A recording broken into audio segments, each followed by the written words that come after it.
Hola Juan, ¿cómo estás? Hola Andrés, saludar a todos. No sé si están todos en Temuco o en alguna parte alrededor, quizás también. Lo que quería preguntarle hasta qué hora tenemos, porque de todas maneras podemos seguir la otra semana, para no alargarlos demasiado y yo contarles un par de cosas, pero ustedes me dicen, eh, No, porque podemos ahí partir con lo de ECMO y lo de Andrés también. No sé usted si tienen programada esta reunión, como hasta qué hora.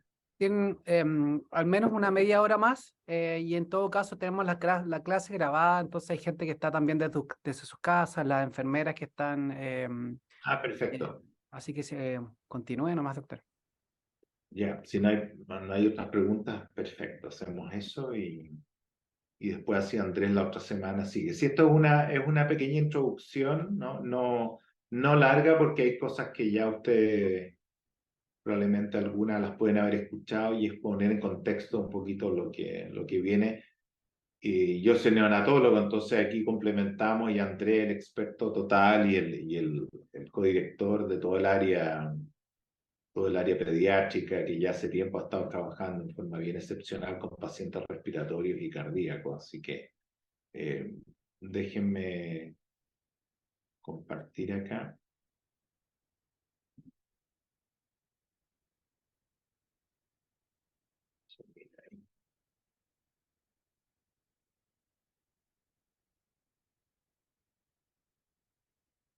¿Se ve con la configuración bien ahí? Sí. Entonces, contarles un poco de nuestro programa.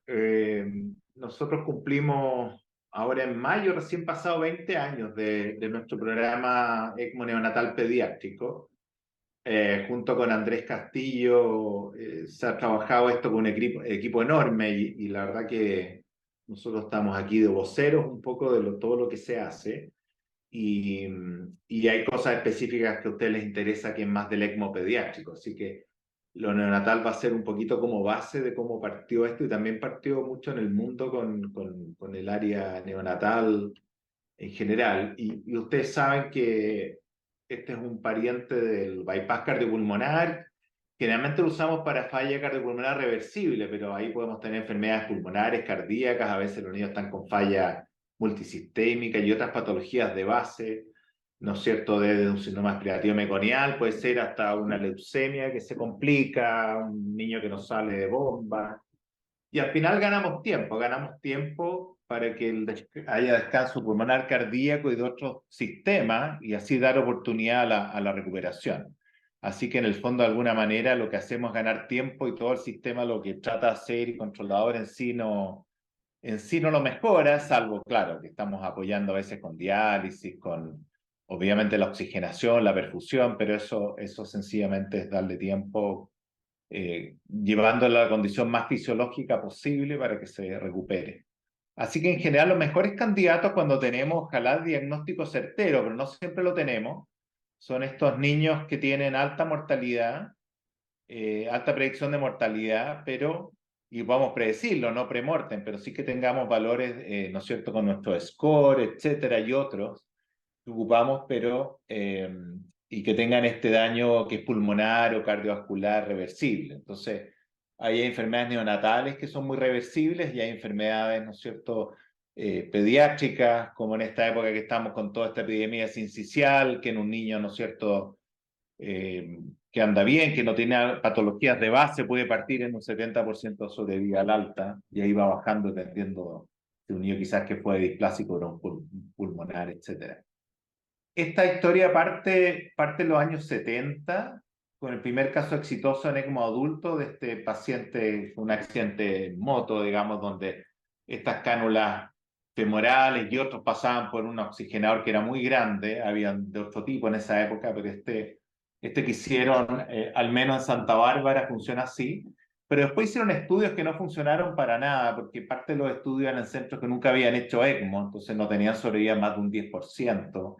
Y eso, como pueden ver, un estudio no bien hecho, una etapa demasiado precoz del entrenamiento, hizo que el ECMO adulto, más algunos estudios, no tuviera todo el espacio que tiene ahora. Y el pediátrico a veces se pasó un poquito lo mismo.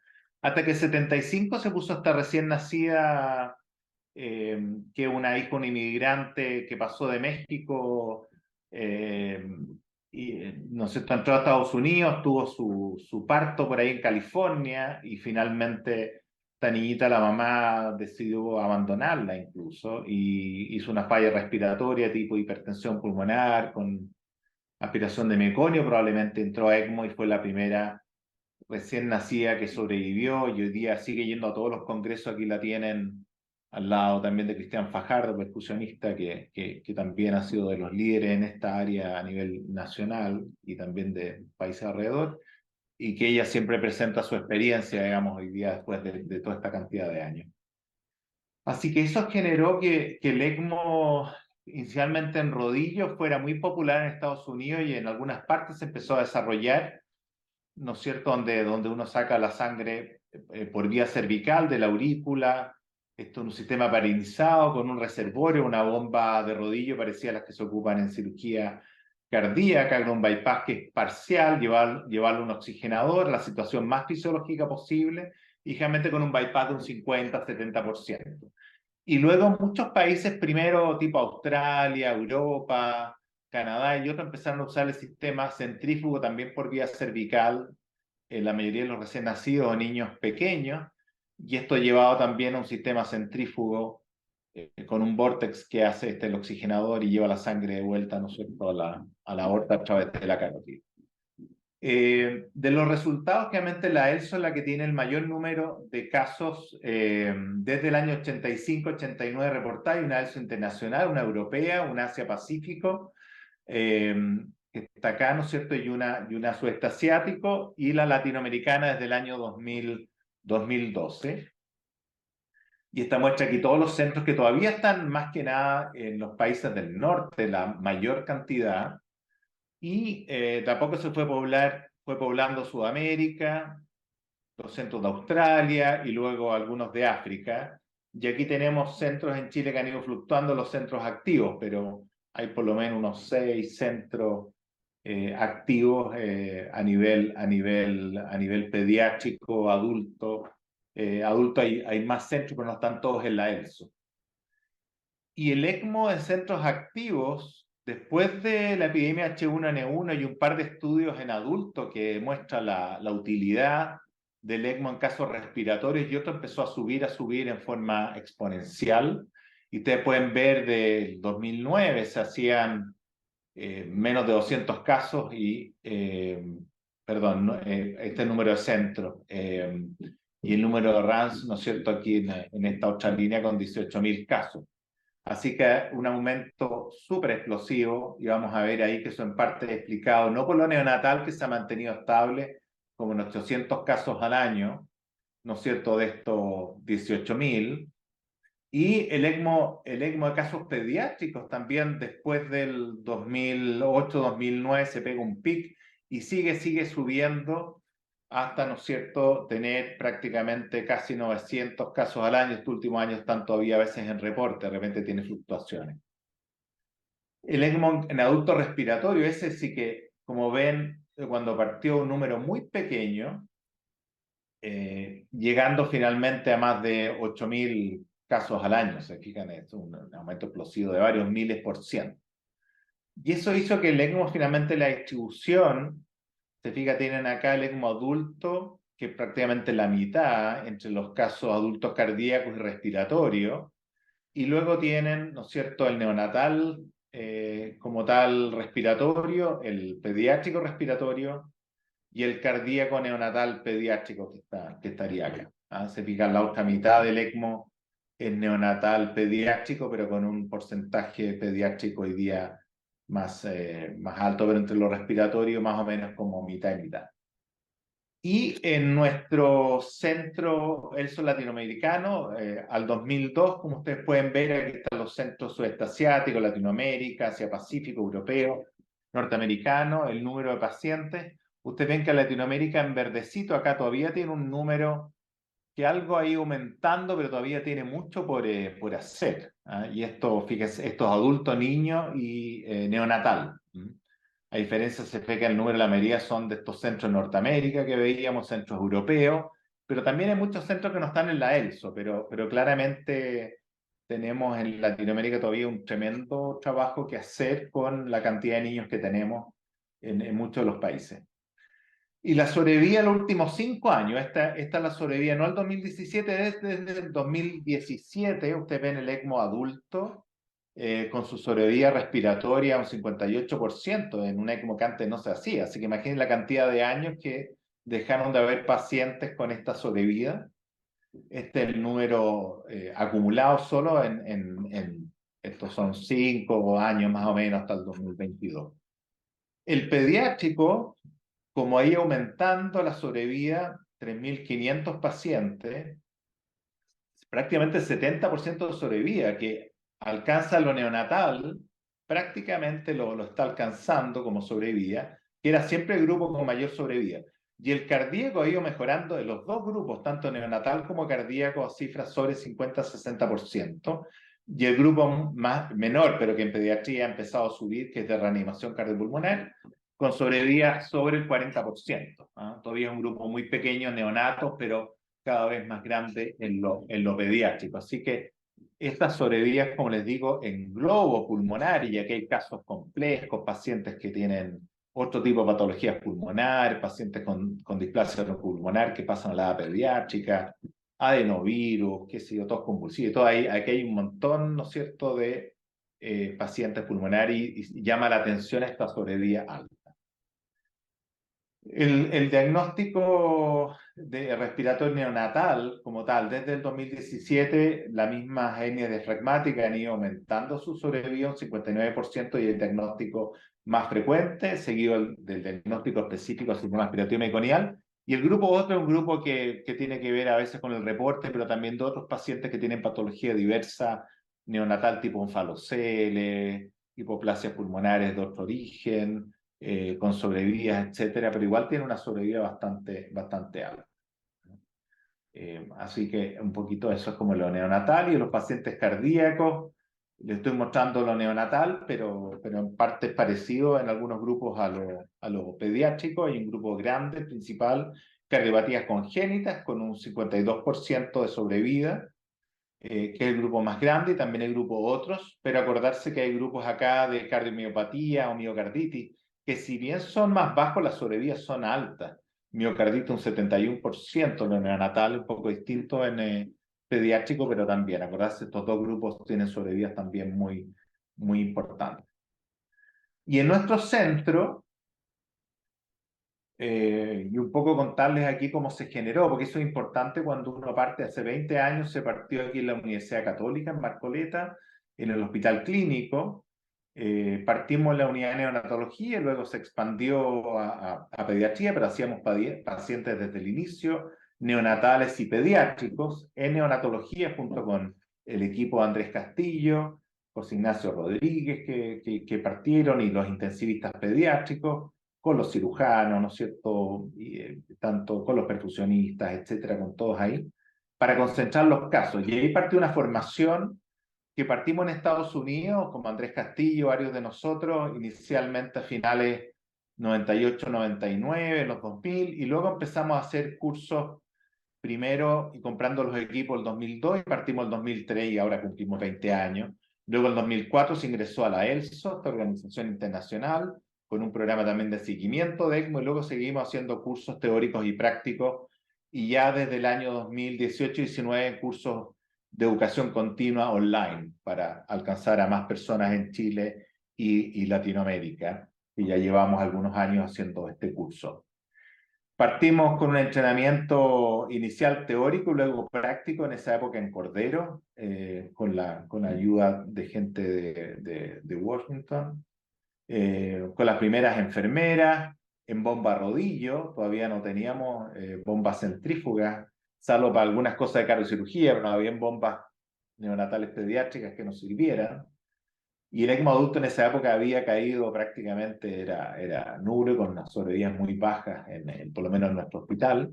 Y luego se formó este equipo que, como pueden ver, es gigante. Aquí participan más de 100 personas, entre enfermeras, matronas, los intensivistas pediátricos, neonatólogos, perfusionistas, todos los cirujanos cardíacos Acordarse también el banco de sangre, que es clave, tener un banco de sangre de respaldo, los terapistas respiratorios, todas las subespecialidades pediátricas, obviamente cardiología, neurología, genética, todos los equipos de gestores de cama, los equipos, ¿no es cierto?, del resto, radiólogos y psicólogos, incluso tanto para la parte aguda como de seguimiento, más el equipo de seguimiento también que tenemos a 5 años.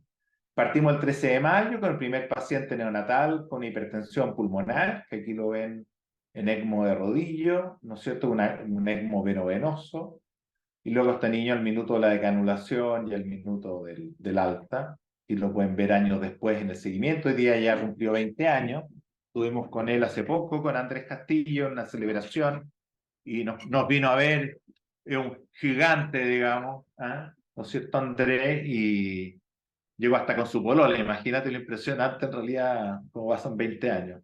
Y él también es un niño símbolo total, los papás vienen a todas, digamos, a su testimonio. Y lo mismo después nuestra paciente también, primera cardíaca, que también cumple ahora en este mes 20 años, un drenaje venoso anómalo pulmonar total con cánula, ¿no es cierto?, intratorácica, y lo ven ahí como está al alta. Luego la parte más de los primeros, prácticamente 260 pacientes con hipertensión pulmonar, no solo con ECMO, sino que comparando qué pasaba, ¿no es cierto?, con instauración de la era pre-ECMO a ECMO, pre-ECMO en gris oscuro y ya la era ECMO en esta etapa y cómo aumentaba la sobrevida, que teníamos un 75%, un 90%, sobre todo en pacientes con hernia fragmática y con, ¿no es cierto?, falla respiratoria de otro origen. Había una sobrevida bien significativa. Así que eso hizo, digamos, que ya se hubiera consolidado un poco el equipo neonatal, ya también obviamente pediátrico, y hoy día llevamos cerca de más de 300 pacientes, un grupo grande que fue en los primeros años que era neonatal, pero cada vez más pacientes pediátricos, tanto cardíacos como respiratorios, están haciendo en neonatología y en intensivo pediátrico con distintos tipos de bombas, con muchas enfermeras entrenadas, pero siempre la limitación de espacio, de cupo y de enfermería, probablemente más que la parte médica, de poder hacer más pacientes. Hemos hecho hasta 3, 4 pacientes simultáneos en neonatología y en pediatría, y en las épocas más de COVID y otros con un área de intensivo adulto, también con 5 o 6 pacientes ECMO móvil, sobre todo en pacientes adultos y algunos pediátricos también. Las sobrevivas les voy a mostrar ahí de la parte más neonatal, porque Andrés va a comentar más ahí la otra semana de la parte más pediátrica y se puede ahondar ahí. Pero como pueden ver, nosotros tenemos 256 pacientes que son neonatales. Eso es un 62% todo lo que hace la ELSO latinoamericana de recién nacidos respiratorios. Y para que haya un grupo más grande son pacientes con hernia fragmática. Hoy día las mamás se están trasladando cuando son de moderado y alto riesgo a la Universidad Católica a tener su recién nacido ahí. Eso evita traslados, ¿no es cierto?, de niños más graves que terminamos produciendo más daño neurológico pulmonar. Y después un grupo de pacientes con síndrome respiratorio meconial, pero está todo el resto del grupo, otro tipo de sepsis, hipertensiones pulmonares de otro origen, así que sobrevida general de un 67%, con un grupo de pacientes, alto número de pacientes con hernia fragmática, una sobrevida de un 61%, que es bastante bueno. Y del ECMO cardíaco, pediátrico, neonatal, es un grupo también importante, ahí tenemos una sobrevida del 57%, con un grupo de niños importante con una sobrevida también alta, como pueden ver, tanto drenaje venoso anómalo pulmonar total, como niños con CID, faló, tronco, canal, con una muy buena sobrevida.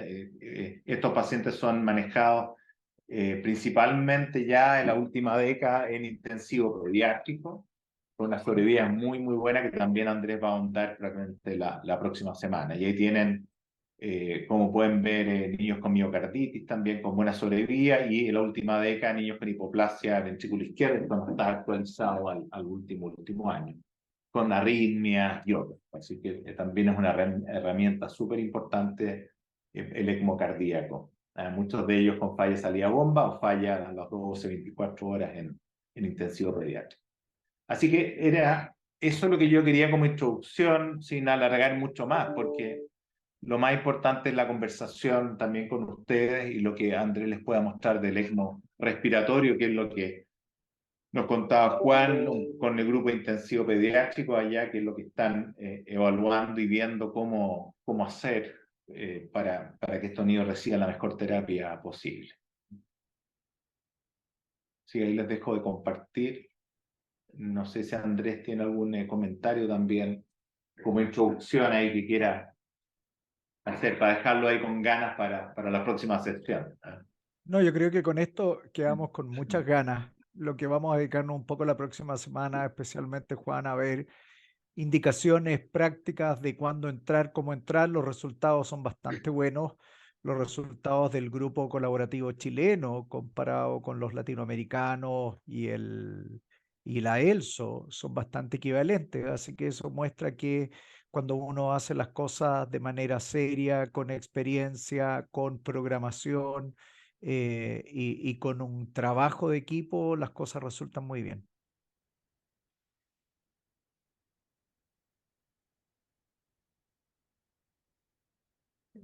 Muchas gracias nuevamente. Ahora sí, no sé si alguien tiene alguna duda, consulta.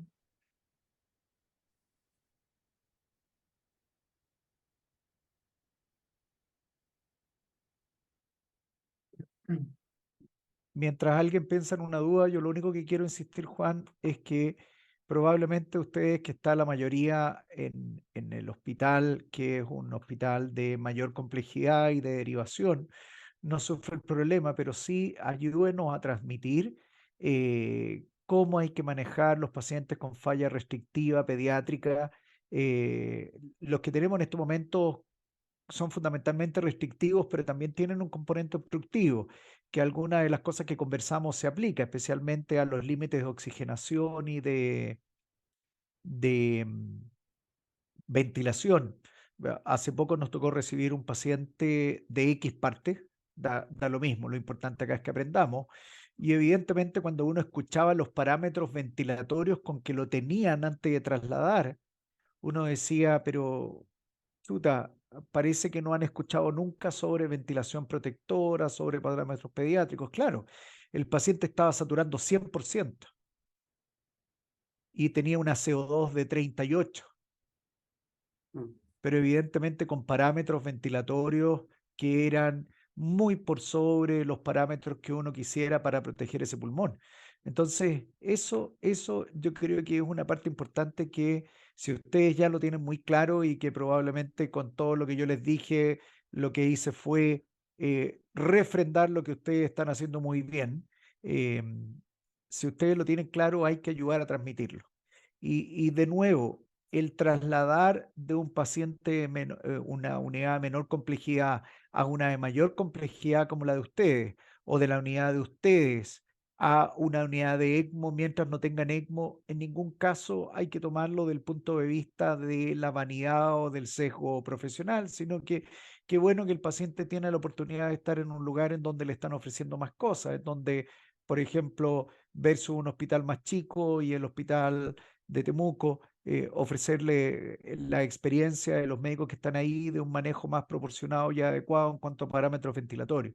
La gente se olvida mucho que mucho del daño pulmonar que nosotros producimos es porque estamos programando mal una máquina y esa máquina es una máquina que está al servicio nuestro y es una máquina que no tiene aún la suficiente inteligencia artificial como para saber que lo está sobredistendiendo, que lo está hiperventilando más de lo necesario, que está produciendo un estrés, un strain mucho mayor del que debiera soportar ese pulmón.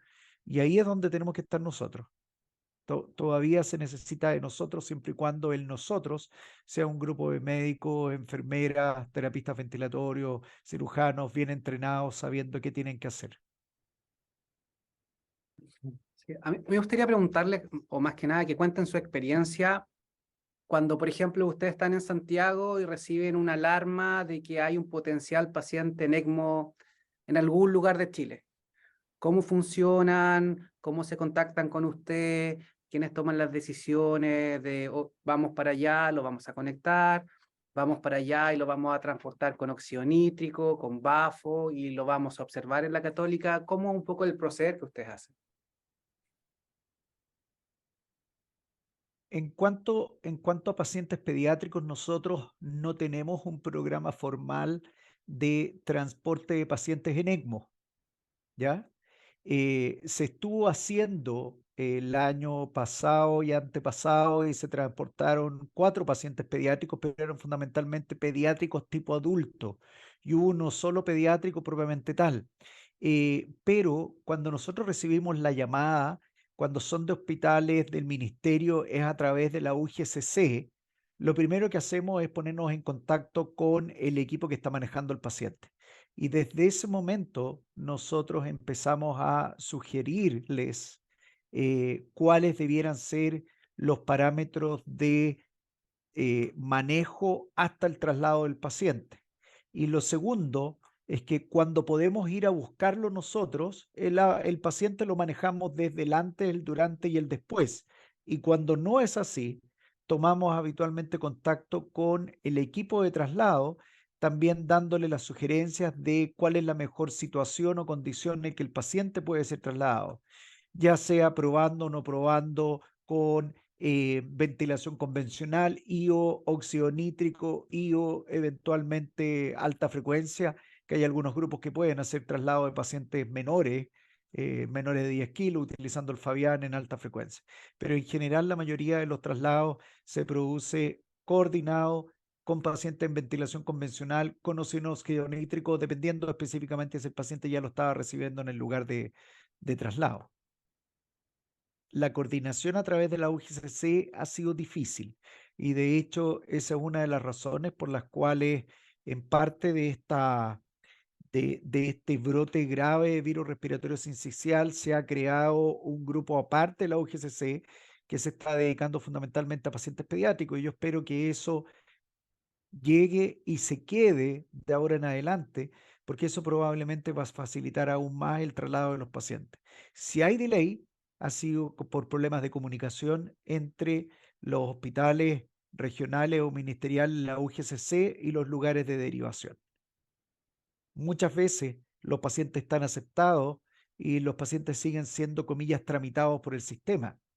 Y lo segundo, que como no hay un sistema fluido de transporte de pacientes para uno o para otro lado, eso también determina un delay en cuanto a las decisiones de cómo se traslada y dónde se traslada. Así que no ha sido fácil siempre, Juan.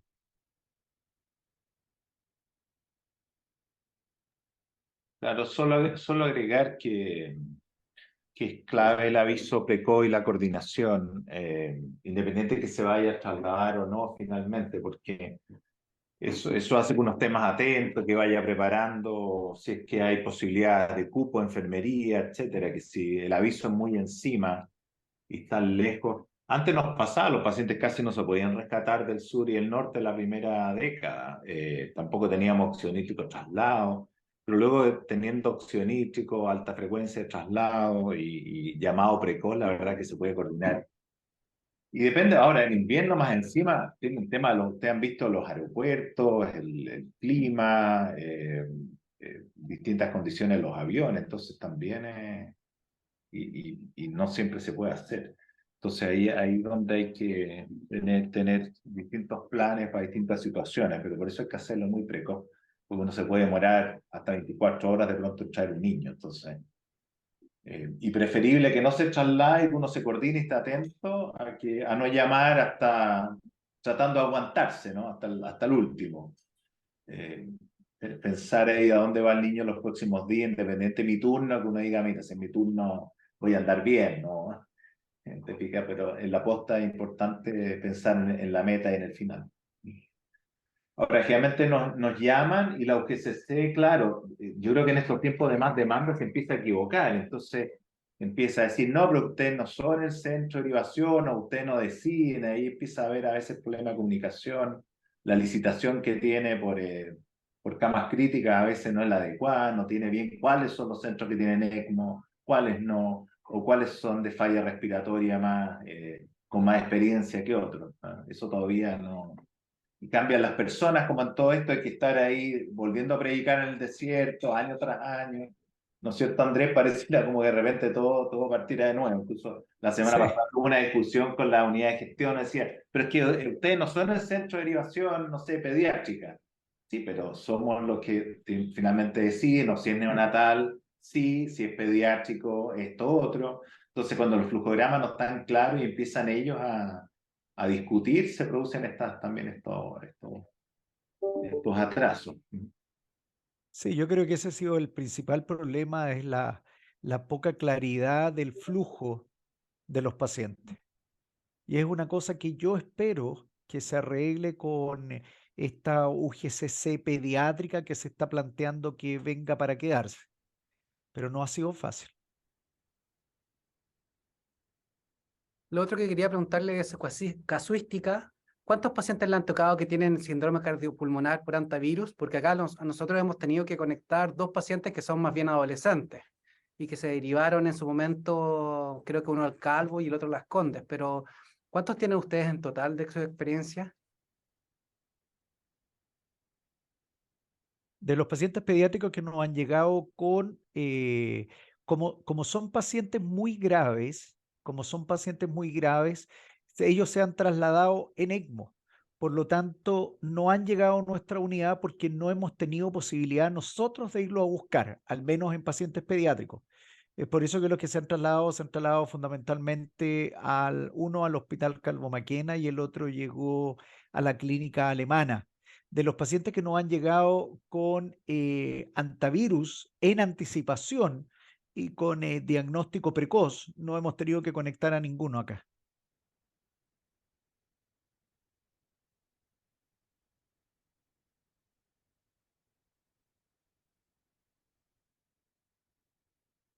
¿Alguna No otra sé si se pregunta? escuchó. Sí, perfecto. Bueno,